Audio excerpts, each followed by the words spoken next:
A gente vai começar o programa conversando via Skype com o Dr. Marcos Nobel, que é cardiologista, é vice-presidente do Hospital Albert Einstein. Ele já está aqui. Bom dia, doutor. Prazer revê-lo. Como vai? Está me ouvindo bem? Bom dia, Cláudia. Tudo bem? Graças a Deus, e para a gente é um privilégio muito grande poder conversar contigo e eu quero entender, assim como toda a população, o que é que a gente precisa saber agora sobre essa pandemia, como é que está a situação? Olha, primeiramente, assim, acho que toda a população já está sabendo muito bem sobre essa pandemia, né? Desde o começo dela na China até a ida para a Europa, depois a chegada dela no Brasil em 26 de fevereiro, quando aqui no Einstein nós fizemos o primeiro diagnóstico laboratorial do Covid, um paciente totalmente estável. Agora o epicentro mundial do Covid, que está sendo em Nova York, e os casos aumentando progressivamente aqui em São Paulo. Eu acho que o mais importante é todos nós não entrarmos em pânico, sabermos do que está acontecendo, mas também ter muita cautela, muita responsabilidade e seguir todas as orientações que os nossos governantes estão nos colocando para manter o isolamento social, manter todos os cuidados de higiene, visando o quê? Evitar a propagação desse vírus, evitando também um afluxo muito grande de pessoas para o sistema de saúde e que todos nós podemos depois nos curarmos caso pegamos essa virose. É verdade que grande parte da população será contaminada e que a questão do isolamento social é para a gente não ter uma alta demanda no serviço médico? Exatamente, exatamente. A gente sabe que em todas essas viroses, boa parte da população, e esse é um vírus que se contagia muito facilmente, boa parte da população vai ser contaminada, chegando até 60%, 70% da população. O grande problema, e o isolamento social se faz necessário, é para que todas essas pessoas não se contaminem num exato momento. Quando se fala que muitas vezes essa virose é uma gripinha, vai resultar numa gripezinha, muitas vezes é verdade, porque nós sabemos que 80% a 85% da população vão ter sintomas leves. O grande problema são os 15%. Grupos de risco, pacientes idosos, cardiopatas, pneumopatas, pacientes oncológicos e imunossuprimidos.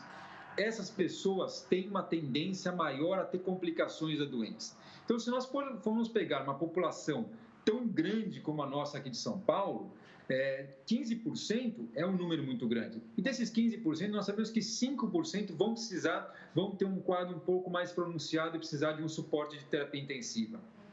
Então, se toda a população pegar essa doença num curto espaço de tempo, o nosso sistema de saúde não vai ser suficiente para abranger todos esses pacientes e dar o serviço que todos merecem. E aí nós teremos o colapso do sistema de saúde.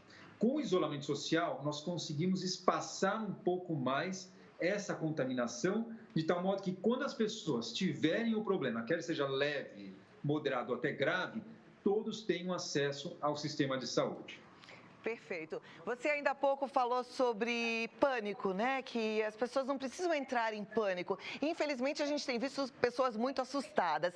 E quando você coloca muito bem esses números, e inclusive a questão dos pacientes que estão lá no grupo de risco, também vale lembrar que não é porque está no grupo de risco que, obviamente, vai chegar a morrer, né? A perder sua vida. A gente está até hoje celebrando, porque a gente tem um apresentador aqui da Rede Vida, que é o Dr. Ives Gandra, que esteve internado, que passou por uma cirurgia, teve um pré-infarto. Nesse meio tempo, ele também pegou o Covid, mas já está em casa. Era um paciente de alto risco, mas que teve alta, graças a Deus. Os pacientes do grupo de risco também podem passar pelo vírus e sair dessa bem, ou não? Sim, com certeza. Quando a gente fala assim de estatísticas, né? Nós imaginamos que a grande parte do grupo vai ter uma evolução. Mas eu tenho muitos pacientes também de 80 anos, cardiopatas, que realmente tiveram uma gripezinha. E o outro lado da moeda também é verdadeiro. Pessoas jovens que não têm nenhum fator de risco, pegando uma fase mais avançada, mais grave da doença também. Só que eles são pontos fora da curva. A grande maioria segue essa tendência. O jovem dificilmente vai ter problemas mais sérios e o idoso tem uma frequência maior, mas você sempre vai ter pontos fora da curva também. Ok, a gente ouve muito falar que esse vírus, ele causa lesões pulmonares, mas como eu estou conversando com um cardiologista, aliás, o Dr. Marcos Nobel é meu cardiologista, eu queria saber se o Covid, ele pode causar algum tipo de lesão na musculatura do coração. Sim, o maior problema do Covid que leva as pessoas a um hospital, aos sintomas, à UTI, é a parte pulmonar. Quando o vírus entra na célula pulmonar e começa a inflamar, e aí você tem o quadro de insuficiência respiratória. Porém, nós sabemos que em alguns casos, chega até 10% dos casos, você pode ter o que nós chamamos de miocardite, uma inflamação do músculo cardíaco. E essa miocardite pode ser muito variável, ela pode ser muito leve até miocardite mais expressiva. Então, isso pode acontecer também, não é o principal sintoma, o principal sintoma que todos devem ficar muito atentos é a falta de ar quando acomete o pulmão. Ok. Falando em sintomas, doutor, eu tenho lido muita coisa em relação aos exames e, infelizmente, eu mesma não fico segura em relação aos exames. Tem horas que eu leio que esse exame ele não é 100% confiável, que tem um índice grande de erro, tanto o exame de orofaringe quanto esse exame rápido, esse teste rápido que chegou agora. O que a gente pode perceber como sintoma que caracteriza o Covid-19? Muitas vezes, Cláudia, eu tenho conversa com pacientes que me falam de alguns sintomas que eles tiveram há 10 dias atrás. E conversando um pouco mais com ele, fala assim, você graças a Deus, você teve o Covid, um quadro muito leve, né, que a pessoa nem percebeu. Recentemente tive um paciente que me ligou, falou todos os sintomas iniciais e ele estava fazendo ginástica. E eu falei assim, você está com Covid.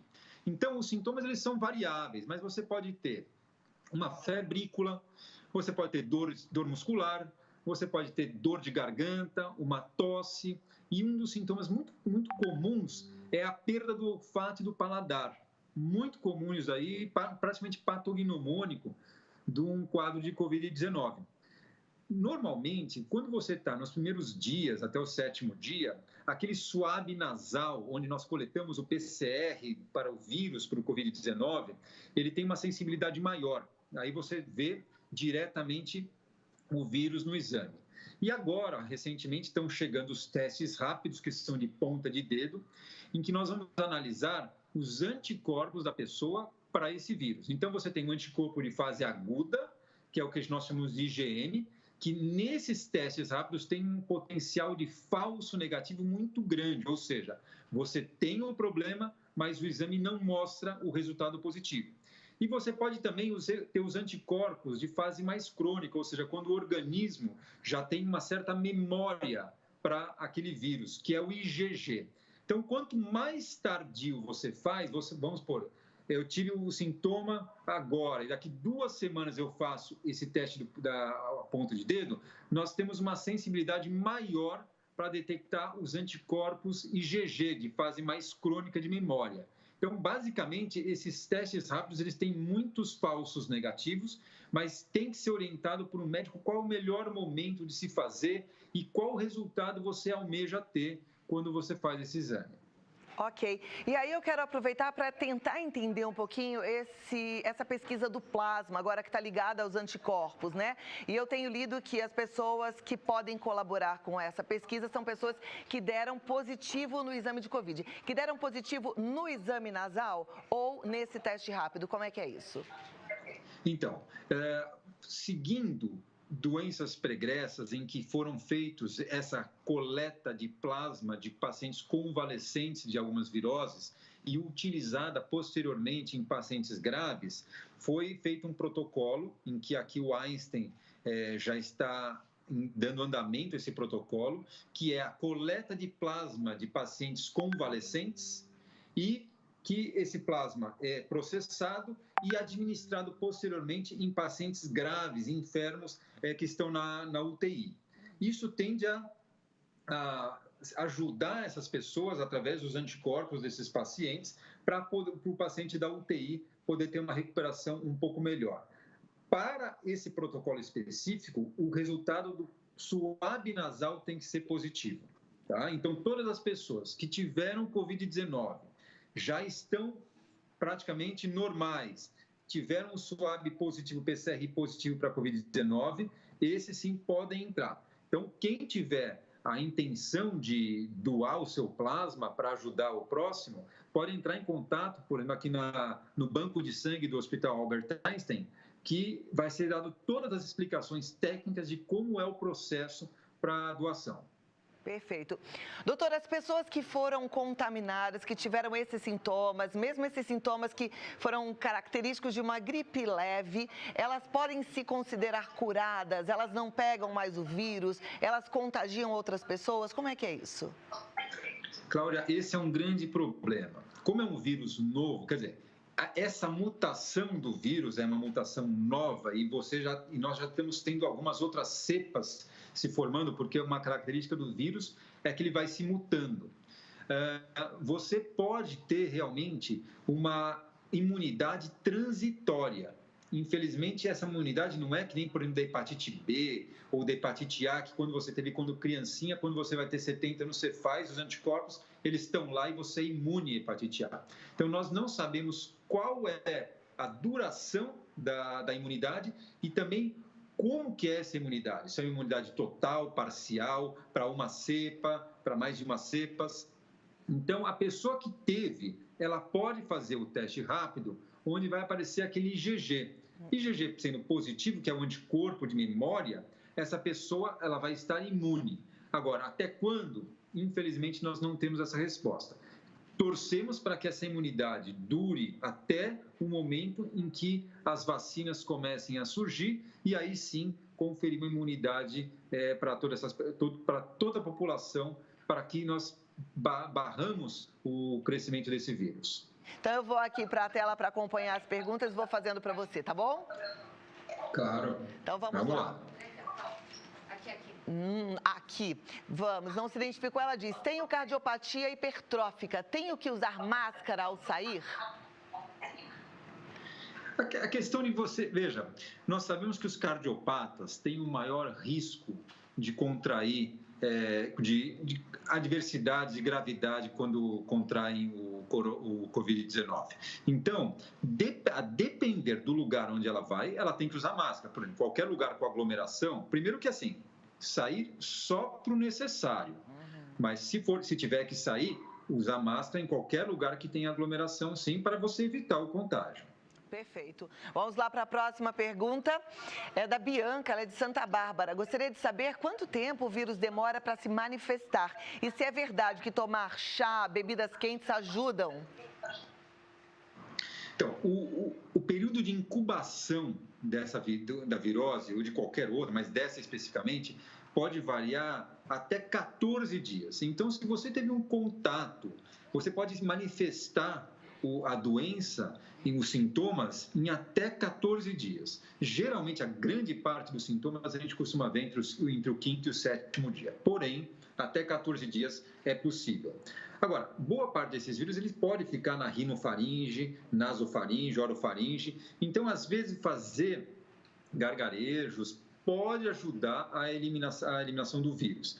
Água quente, essas coisas, brincam, né, também que o álcool, beber álcool também pode matar o vírus. Isso não é nada, não tem nenhum embasamento, mas o mais importante é você evitar a entrada do vírus. Então, em qualquer local em que você tem aglomeração, aí sim, o uso da máscara, lavar a mão com água e sabão, ou quando não tiver o álcool gel, evita em que você tenha o vírus na mão, que depois leve para a boca e ele entre no nosso organismo. Eu vou fazer uma pergunta que me ocorreu aqui, daqui a pouco eu volto para os nossos telespectadores, mas as pessoas estão falando muito da possibilidade, porque antes falava-se sempre que o vírus era ou pelo contato, né, através das gotículas de saliva, ou pelo contato com superfícies contaminadas. Hoje, principalmente depois do tigre negro lá em Nova York, acham que existe a possibilidade desse vírus ser espalhado pelo ar.